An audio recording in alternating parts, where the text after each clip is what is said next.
ಅಶೋಕ್, ನಮ್ಮ ಮಾವನ ಮನೆಯಲ್ಲಿ ಹುಷಾರಿಲ್ಲ ಅಂತ ಬೆಂಗಳೂರಿಂದ ಪತ್ರ ಬಂತು. ಆಪರೇಷನ್ ಆಗಿ ಹೋಗಿದ್ದಾರೆ. ಅಣ್ಣ ಕೂಡ ಹೋಗಿದ್ದಾನೆ. ಹೌದೇ? ಹಾಗಿದ್ದರೆ ನಿಮ್ಮ ದೊಡ್ಡ ಅಣ್ಣನವರಿಲ್ಲವೇ ಮನೆಯಲ್ಲಿ? ಸ್ವಲ್ಪ ಕೆಲಸವಿತ್ತು. ಅವರ ಅತ್ತಿಗೆಯನ್ನು ಕರೆದುಕೊಂಡು ಬೆಂಗಳೂರಿಗೆ ಹೋಗಿದ್ದಾರೆ. ಇದೀಗ ತಾನೇ ಹೋದ್ರು. ಸರಿ ಸರಿ, ನಿಮ್ಮ ಅಣ್ಣ ಬಂದ ಕೂಡಲೇ ಹೇಳಿಬಿಡಿ ಅಶೋಕ ಬಂದಿದ್ದಾನೆ ಅಂತ. ನಂತರ ನಾನು ರೆಕ್ಕೆಯಾಗುತ್ತೇನೆ. ಇದೇನು ಅಶೋಕ್, ಈಗ ಬಂದು ಹೀಗೆ ಹೋಗ್ತಾ ಇದ್ದೀರಲ್ಲ ನೀವು?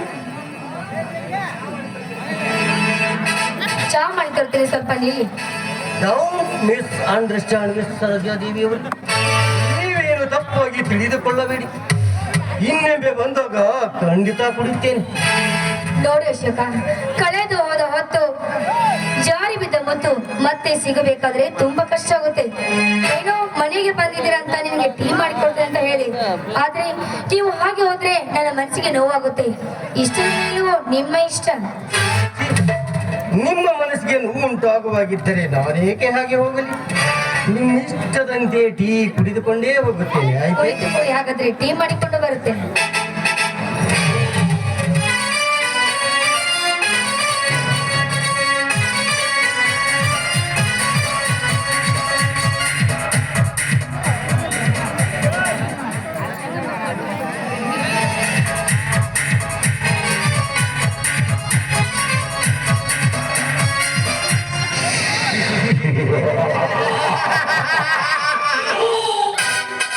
ಹಿಂಡನ್ನಗಲಿದ ಜಿಂಕೆಯ ಮರಿಯು ಹಿಂಡು ಸೇರಬೇಕೆಂದು ಓಡೋಡಿ ಬರುವಂತೆ ತಾನಾಗಿಯೇ ನನ್ನಡಿಗೆ ಓಡೋಡಿ ಬರ ಹತ್ತಿದೆ ಈ ಮುದ್ದು ಜಿಂಕೆ.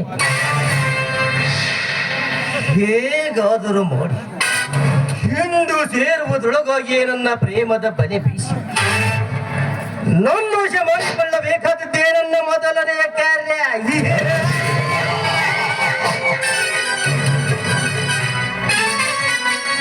ಇಷ್ಟಕ್ಕೆ ಮುಗಿಯಲಿಲ್ಲ ಈ ಅಶೋಕನ ಬುದ್ಧಿ ಚಾತು. ನಾ ಹೇಳಿದಂತೆ ಈ ಗೊಂಬೆಯನ್ನು ಕಳಿಸಿ ನಂತರ ನೋಡಿಕೊಳ್ಳುವೆ ಆನಂದ ಅರವಿಂದರ ಶೌರ್ಯ. ಅಷ್ಟಾದ ಬಳಿಕ ತಾನಾಗಿ ಬರುವುದು ನಾನು ಆಶಿಸಿದಷ್ಟು ಐಶ್ವರ್ಯ.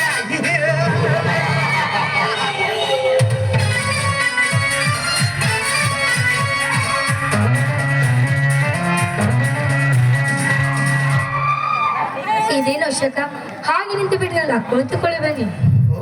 ಓಹೋ, ತಿಳಿಯಿತು ಬಿಡಿ ನಿಮ್ಮ ಗತ್ತು. ಯಾಕೆ ಅಶೋಕ, ಏನಾದ್ರೂ ವ್ಯತ್ಯಾಸ ಇದೆಯಾ? ಆಗದಿರುತ್ತದೆ ಮತ್ತೆ. ನನ್ನ ಜೊತೆ ಟೀ ಕುಡಿಯಲು ನೀವಿಷ್ಟು ಸಂಕೋಚ ಪಡುತ್ತೀರಿ ಎಂದಿದ್ದರೆ.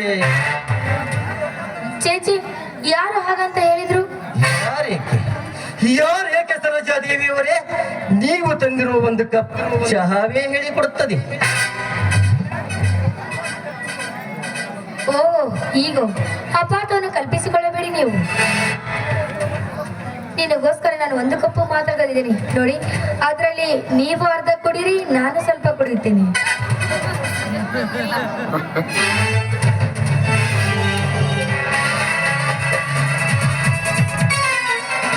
ಈ ನಿಮ್ಮ ಉಪಕಾರವನ್ನು ನನಗೆಂತೂ ತೀರಿಸಲಾಗಿತ್ತು ಸರೋಜಾದೇವಿಯವರು. ಅದಕ್ಕೆ ಮನಸ್ಸು ನೋವು ಮಾಡ್ಕೋತಿದ್ದಾರೆ ಅಶೋಕ. ಅದನ್ನು ಮನಸ್ಸು ಮಾಡಿದ್ರೆ ಇವತ್ತೇ ತೀರಿಸಬಹುದು. ತಮ್ಮ ಸಹಕಾರ ದೊರೆತರೆ ಅದೇನು ಕಷ್ಟವಲ್ಲ ಬಿಡಿ. ನೋಡಿ, ತಾವು ಈ ರೀತಿ ಭಾವಚಲನೆ ಕರೆಯೋದು ನನಗೆ ಇಷ್ಟ ಇಲ್ಲ. ನೀವು ಪ್ರೀತಿಯಿಂದ ಸರೋಜ ಅಂತ ಕರೆದ್ರೆ ಸಾಕು. ಆಗಲಿ, ತಮ್ಮ ಇಷ್ಟದಂತೆ ಆಗಲಿ ಸರೋಜತೆ. ಮತ್ತೆ ಅದೇ ರೀತಿ ಕರಿತಾ ಇದ್ದೀರಾ ನೀವು? ಐ ಆಮ್ ಸೋ ಸಾರಿ, ಮರ್ತೇ ಬಿಟ್ಟಿದ್ದ ಸರ್. ಅಬ್ಬಾ, ನಿಮ್ಮ ಮಾತಿನಲ್ಲಿ, ನಿಮ್ಮ ವರ್ಣದಲ್ಲಿ ಅದೆಷ್ಟು ಆಕರ್ಷಣೆ ಶಕ್ತಿ ಇದೆ ನಿಮ್ಮಂತ.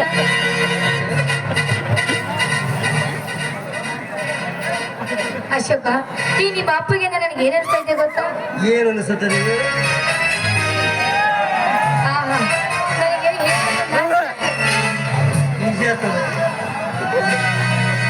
ಇನ್ನೇನು ಅಪ್ಪಿಗೆಯಲ್ಲಿರುವಾಗ ಹೆಣ್ಣಿಗೆ ನಾಚಿಕೆ ಎಂಬುದು ಆ ದೇವರು ಕೊಟ್ಟಂತವರ. ಆ ಸಮಯದಲ್ಲಿ ಅದು ಬರುವುದು ಸಹಜವಾಗಿದೆ. ಇದು ನೋಡಿದೆಯಾ, ಆಗಲೇ ಎಷ್ಟು ಕೆಂಪೇರಿ ಬಿಟ್ಟವು ಈ ನಿನ್ನ ಕಪುಲಗಳು. ಲಜ್ಜತನದಿಂದೆದ್ದ ಈ ನಿನ್ನ ಕೆಂಪು ಕೆಂದುಟಿಗಳು ಸದ್ದಿಲ್ಲದೆ ಸನ್ನೆ ಮಾಡಿ ಕರೆಯುತ್ತವೆ ಈ ಅಶೋಕನ ಚುಂಬನಕ್ಕಾಗಿ. ಹಾ ಹಾ, ಸಾಕು ಸಾಕು ನಿಮ್ಮ ವರ್ಣನೆ. ಪ್ರಿಯತಮನೆ ಬಿಗಿದಪ್ಪಿಗಾಗಿ ಈ ಪ್ರಿಯತಮೆ ಕಾಯ್ತಾ ಇದ್ದಾಳೆ. ಬೇಗನೆ ಬಂದು ಬಿಗಿದಪ್ಪ ಬಾರದೆ. ಕೊಡಬೇಕಾದ ಕಾಣಿಕೆಯನ್ನು ಕೊಟ್ಟರೆ ಈಗಲೇ ಕಡಿವಾಣ ಹಾಕುತ್ತೇನೆ. ನೋಡಿ, ಇದು ಕೊಡುವ ಸಮಯ ಇಲ್ಲ. ಸಮಯ ಬಂದಾಗ ನಾನೇ ಬಂದು ಕೊಡ್ತೀನಿ. ಸದ್ಯಕ್ಕೆ ಇಷ್ಟೇ ಸಾಕು ಅನಿಸ್ತಾ ಇದೆ ನನಗೆ. ಸರಿಯಾಗಿ ಹೇಳಿದಿ ಬಿಡು. ಸಕ್ಕರೆ ತುಪ್ಪವನ್ನು ಮುಂದಿಟ್ಟು ಬರೀ ವಾಸನೆ ಅಷ್ಟೇ ತೆಗೆದುಕೊಳ್ಳಿ ಎಂದರೆ ಒಪ್ಪಬಹುದೇ? ತುಂಬಾ ರಸಿಕರು ನೀವು. ರಸಿಕನಾಗಿದ್ದರೂ ರಸಿಕತೆಯ ರಸ ದೌತಣವಿಲ್ಲದೆ ಬಾಡಿ ಬಚ್ಚಿದೆ ಈ ರಸಿಕನ ಮನಸ್ಸು. ಆದ್ದರಿಂದ ಈ ನಿನ್ನ ಸಮುದ್ರ ಕವನಕ್ಕಾಗಿ ತೊರೆಯುತ್ತಿದ್ದಾನೆ ಈ ರಸಿಕರ ರಾಜ. ನಾಟ್ಯ ಮಯೂರಿಯಾಗಿ ಗಾನ ಕೋಗಿಲೆಗೆ ಹಾಡಲಾರೆಯ ಸುಂದರಿ. ಅದಕ್ಕಾಗಿ ಅಶೋಕ, ನಿಮ್ಮ ಹತ್ರ ಪ್ರೇಮ ಭಿಕ್ಷೆಗಾಗಿ ನಾನು ಬಂದಿರುವೆ. ಈ ನಿಮ್ಮ ಪ್ರೀತಿಯಿಂದ ರಾಗಕ್ಕೆ ನಾನು ಕುಣಿಯಬೇಕಾದ್ರೆ ಅದಕ್ಕೆ ತಕ್ಕಂತೆ ಸಂಗೀತ ಇಲ್ವಲ್ಲ? ಸಂಗೀತಕ್ಕೇನು ಕೊರತೆ ಸರೋಜ? ನೀನು ಹಾಡುವುದಾದರೆ ಈ ಹೃದಯವನ್ನೇ ವೀಣೆಯನ್ನಾಗಿ ಮಾಡಿ ನನ್ನ ನಾಡಿಗಳಲ್ಲಿ ಸಪ್ತ ಸ್ವರದ ನಾದವನ್ನು ಹೊರಡಿಸಬಲ್ಲ ಈ ವೀಣೆಗಾರ.